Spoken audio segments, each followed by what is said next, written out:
전기차의 원료는 뭐예요? 전기잖아요. 그러면 전기를 충전해야 되는데 그 전기는 또 어떻게 만들어요? 그럼 석유를 통해서 만든다고 일단 가정을 해봅시다. 전기차 5대가 지금 운행되고 있는데 그 전기는 석유가 만든다.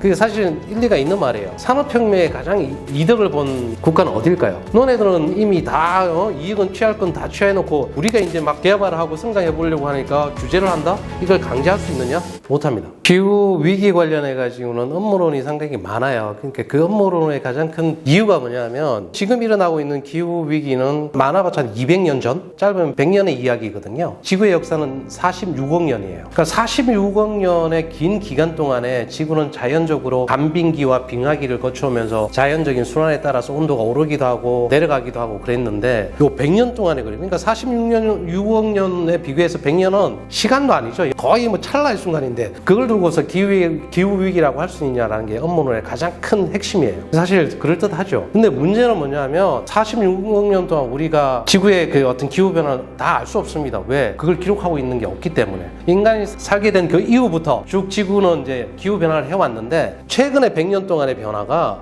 도대체 이건 자연적으로 설명이 안 되는 겁니다. 1800년, 1900까지 산업화 이전에 온실가스가 280ppm이었는데 지금 100년 사이에 140ppm이 증가해서 417ppm이 됐단 말이에요. 이거는 자연적으로 설명이 될 수 없는 부분이에요. 이 부분들은 누구나 다 인정을 해요. 그렇기 때문에 기후위기가 심각하다라는 이야기를 하는 거고 뭐 음모론이다 뭐 이런 이야기를 하는 사람들은 이 짧은 순간만 놓고서 그렇다라고 확정할 수는 없다라고 이제 이렇게 대응하는 그런 어떤 논점이 있다는 것이죠.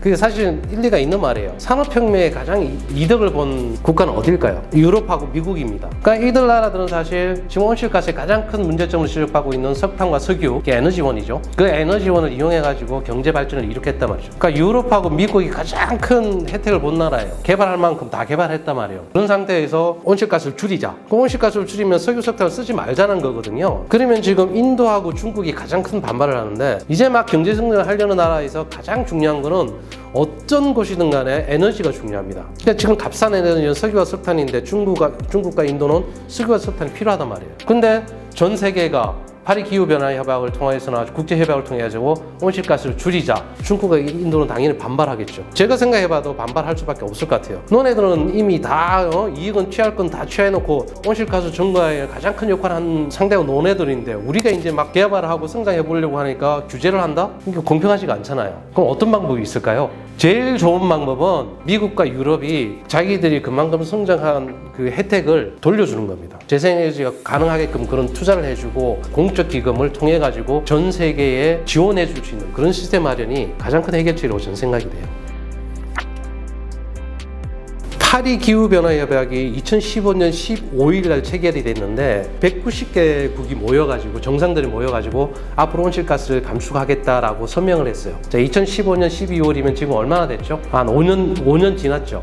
온실가스 감축됐을까요? 오히려 더 높아졌어요. 국제협약은 가장 큰 맹점이 있습니다. 강제성이 없어요. 그러니까 국제단체들은 서로 자기 이야기만 할 뿐이지 안 했을 때 너네 페널티 있다 이런 게 없는 거예요. 미국과 유럽이 온실가스에 가장 큰 책임이 있기 때문에 그들 나라에서 공적 기금을 출연을 해서 그 기후위기로 고통받고 있는 나라들한테 지원을 해준다든가 이런 부분들이 필요하다는 건데 이걸 강제할 수 있느냐? 못합니다. 그냥 그러기를 바랄 뿐이죠.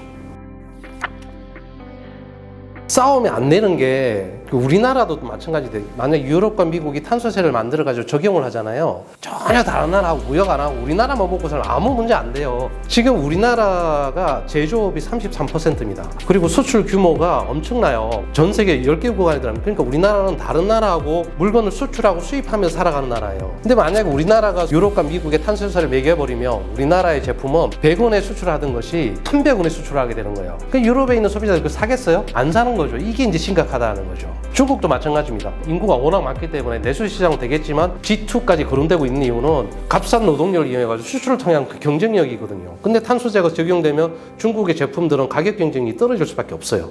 그러면 그걸 어떻게 해결할 것이냐? 무역 협상이라든가 그 교섭을 통해 가지고 해결할 수밖에 없다는 것이죠. 이제 가정을 해봅시다. 지금 전기차 한 대도 없어요. 10대의 석유차가 있어요. 이 온실가스가 많이 나오니까 5대는 휘발유로 하고 5대는 전기차로 해요. 자, 근데 전기차의 원료는 뭐예요? 전기잖아요. 그러면 전기를 충전해야 되는데 그 전기는 또 어떻게 만들어요? 그럼 석유를 통해서 만든다고 일단 가정을 해봅시다. 전기차 5대가 지금 운행되고 있는데 그 전기는 석유가 만든다. 그럼 이게 온실가스 저감 될까요? 안 되는 거죠. 전기차에 들어가는 전기를 화석 연료를 이용한 전기로 생산을 해서는 안 된다는 거죠. 그러면 재생에너지를 늘려야 되는데, 재생에너지라고 하면 태양광, 풍력, 지열 뭐 이런 게 있는데, 지금 현재 가장 주목받는 게 태양광과 풍력이에요. 그 중에서 태양광이 가장 좋죠. 접근성도 뛰어나고 풍력은 상당히 설비가 크기 때문에 좀 구축하기 힘들어요. 근데 문제는 이 태양광의 가장 치명적인 결함이 뭐냐면 간헐성이에요. 흐리면은 에너지 생산이 불가능한 거죠. 그래서 우리는 그 에너지 저장 장치 ESS라고 하는데, 에너지 저장 장치를 이용을 해요. ESS가 사실은 전기차 배터리예요, 배터리. 전기차가 온실가스 저감에 가장 큰 효과가 있다라는 그런 전제 조건이 깔리려면은 이 전기차에 들어가는 전기는 재생에너지로 만든 전기여야 해요. 당연히 전기차에 들어가는 전기를 화석연료로 만든다 그러면 되게 웃기는 거죠. 그건 형식적인 거지 온실가스 저감에 전혀 도움이 안 되는 거죠. 에너지원을 만드는 거는 다 단가가 있어요. 석탄, 석유, 태양광, 풍력, 원자력 이렇게 있으면 가장 비싼 게 재생에너지, 태양광 뭐 이쪽이에요. 근데 이게 잘 보시면 알겠지만 5년 전하고 지금하고 또 달라요. 5년 전에는 이 화석연료하고 태양광의 에너지원 차이가 거의 10배였어요. 근데 지금은 5배로 줄어들었어요. 조금 더 지나면 거의 비슷해져요. 더 지나면 더 낮아져요. 그러니까 그만큼 기술력이 발전한다는 거죠. 태양광의 에너지의 기술력이 발전한다는 건 뭐냐면, 이건 태양광 패널, 셀이라고 그러죠. 그 셀의 효율이 100의 에너지를 태양으로부터 받아들이면 에너지는 한 23%밖에 못 생산해요. 이 효율이 늘어나는 거죠. 50%, 나중에는 70%. 그게 이제 기술 개발을 통해 충분히 가능할 거라는 건데, 그렇게 되면 이 에너지원의 단가는 계속 내려가게 마련이에요. 물론 이게 약간 좀 희망적인 상황일 수도 있을 거라고 생각을 하는데, 그럴 가능성은 상당히 크다는 거죠. 2010년부터 제가 기후위기에 대한 나름대로 심각성과 실태를 좀 취재해 봐야 되겠다는 생각을 가지고 기후위기에 대해서 집중적으로 취재해 오고 있고요. 앞으로도 이 기후위기와 관련해서 정말 얼마나 심각한 것인지, 그리고 우리가 해결해야 될 부분들은 무엇인지를 독자들과 제 기사를 통해 가지고 같이 호흡하고 싶어서 계속 취재 활동을 할 예정입니다.